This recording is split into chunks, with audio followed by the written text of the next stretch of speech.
ಕೊನೆಗೂ ಕನ್ನಡಿಗರ ಮುಂದೆ ಸೋನು ನಿಗಮ್ ಮಂಡಿಯೂರಿದ್ದಾರೆ. ಕನ್ನಡಿಗರ ಹೋರಾಟಕ್ಕೆ ಮಣಿದು ಕ್ಷಮೆಯಾಚಿಸಿದ್ದಾರೆ ಸೋನು ನಿಗಮ್.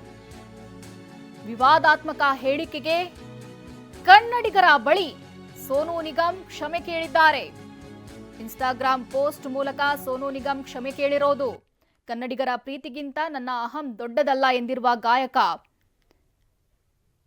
ಇನ್ಸ್ಟಾಗ್ರಾಂ ಪೋಸ್ಟ್ ಮೂಲಕ ಕ್ಷಮೆ ಕೇಳಿದ್ದಾರೆ. Sorry Karnataka, my love for you is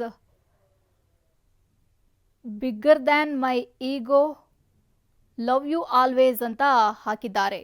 ಇದು ಸೋನು ನಿಗಮ್ ಇನ್ಸ್ಟಾಗ್ರಾಂನಲ್ಲಿ ಕ್ಷಮೆ ಕೇಳಿರೋದು. ಸಾರಿ ಕರ್ನಾಟಕ ಅಂತ ಉಲ್ಲೇಖಿಸಿ ಸೋನು ನಿಗಮ್ ಕೊನೆಗೂ ಕ್ಷಮೆ ಕೇಳಿದ್ದಾರೆ. ಕನ್ನಡ ಚಿತ್ರರಂಗದಿಂದ ಬ್ಯಾನ್ ಮಾಡಿದ ನಂತರದಲ್ಲಿ ಇದು ಅವರ ಪ್ರತಿಕ್ರಿಯೆ.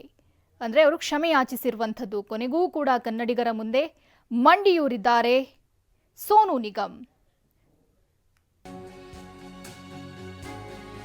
ಬ್ಯಾನ್ ಬೆನ್ನಲ್ಲೇ ಸೋನು ನಿಗಮ್ ಕ್ಷಮೆ ಯಾಚಿಸಿದ್ದಾರೆ. ಕುತೂಹಲ ಮೂಡಿಸಿದ ಫಿಲ್ಮ್ ಚೇಂಬರ್ನ ಮುಂದಿನ ನಡೆ. ಕ್ಷಮೆ ಕೇಳುವ ತನಕ ಬ್ಯಾನ್ ಎಂದಿದ್ದ ಫಿಲ್ಮ್ ಚೇಂಬರ್ ಇದೀಗ ಕ್ಷಮೆ ಕೇಳಿದ್ದಾರೆ.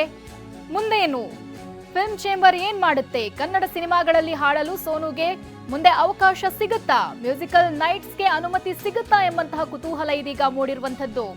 ಬ್ಯಾನ್ ಬೆನ್ನಲ್ಲೇ ಸೋನು ನಿಗಮ್ ಕ್ಷಮೆ ಯಾಚಿಸಿದ್ದಾರೆ. ಕ್ಷಮೆ ಕೇಳಿದ್ರೆ ಬ್ಯಾನ್ ವಾಪಸ್ ಪಡಿತೀವಿ ಅಂತ ಫಿಲ್ಮ್ ಚೇಂಬರ್ ಹೇಳಿತ್ತು. ಹಾಗಾದ್ರೆ ಫಿಲ್ಮ್ ಚೇಂಬರ್ನ ಮುಂದಿನ ನಡೆ ಏನು? ಈಗಾಗಲೇ ಸೋನು ನಿಗಮ್ ಇನ್ಸ್ಟಾಗ್ರಾಂ ಪೋಸ್ಟ್ ಮೂಲಕ ಕ್ಷಮೆ ಕೇಳಿದ್ದಾರೆ. ಇದೀಗ ಫಿಲ್ಮ್ ಚೇಂಬರ್ನ ನಡೆ ಏನಾಗಿರುತ್ತೆ? ಕನ್ನಡ ಸಿನಿಮಾಗಳಲ್ಲಿ ಅವರಿಗೆ ಹಾಡೋದಿಕ್ಕೆ ಅವಕಾಶ ನೀಡ್ತಾರಾ ಅಥವಾ ಅವರು ಕಾನ್ಸರ್ಟ್ ಮಾಡೋದಿಕ್ಕೆ ಕರ್ನಾಟಕದಲ್ಲಿ ಅವಕಾಶ ನೀಡ್ತಾರಾ? ಈ ಬಗ್ಗೆ ಇನ್ನಷ್ಟೇ ಅಪ್ಡೇಟ್ಸ್ ಸಿಗಬೇಕಾಗಿರುವಂಥದ್ದು. ಫಿಲ್ಮ್ ಚೇಂಬರ್ನ ನಡೆ ಏನಾಗಿರುತ್ತೆ ಅನ್ನೋದ್ರ ಬಗ್ಗೆ ಇನ್ನಷ್ಟೇ ಮಾಹಿತಿ ಲಭ್ಯ ಆಗಬೇಕಿದೆ.